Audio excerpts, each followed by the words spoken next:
Yeah, I was doing creating pretty pictures, print and what have you, traditional. It was lovely. I was having a really nice time, just print and getting really deep into my work. And then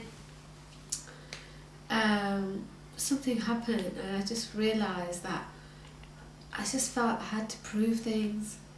This is going back 10 years.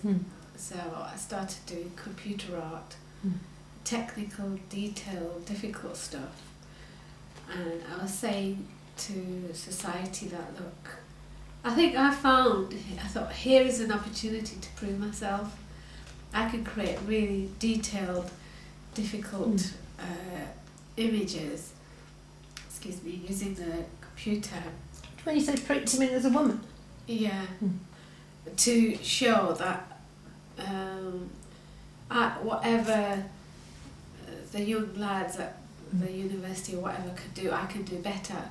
You know, so I think I had to really not only prove that I could speak English, but prove I could do technical work. No, I don't mind that, because a lot of women who probably look like me might not be able to speak English. So if people are going to speak slowly, I think that's fine. I think that's, you've got to respect them for it. They're only being, helpful. So I don't mind that. I don't suddenly turn around and say, excuse me. I think that's rude as well. So that defeats the purpose.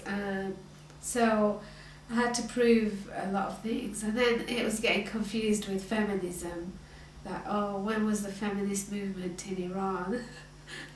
Actually, I was at college at 16, and this boy walked past as we were doing a drawing. He said, do you want me to do that for you? Sorry, carry on. What, you were just drawing? It wasn't even technical. And I was immediately, irrationally filled with anger. And I actually grabbed him by his jacket and I went, I do this for a living, I totally agree to something.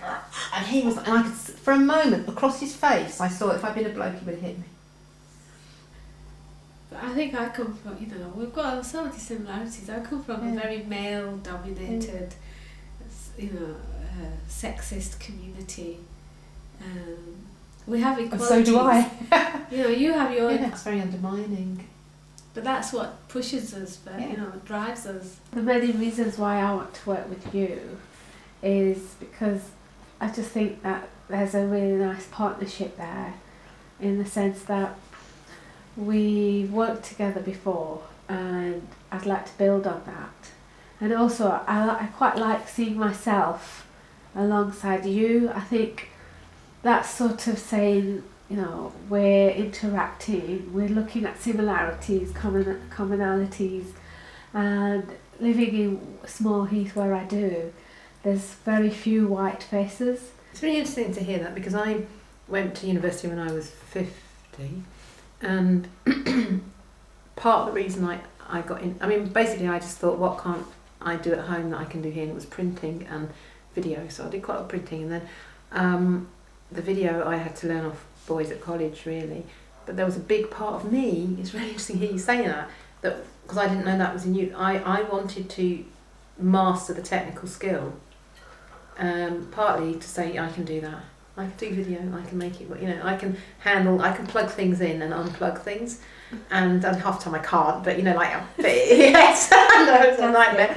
But you've said this before to me about worrying about the Asian community not liking that particular work, and whereas I can't say whatever my community doesn't like or does like my work, because it's an amorphous mass.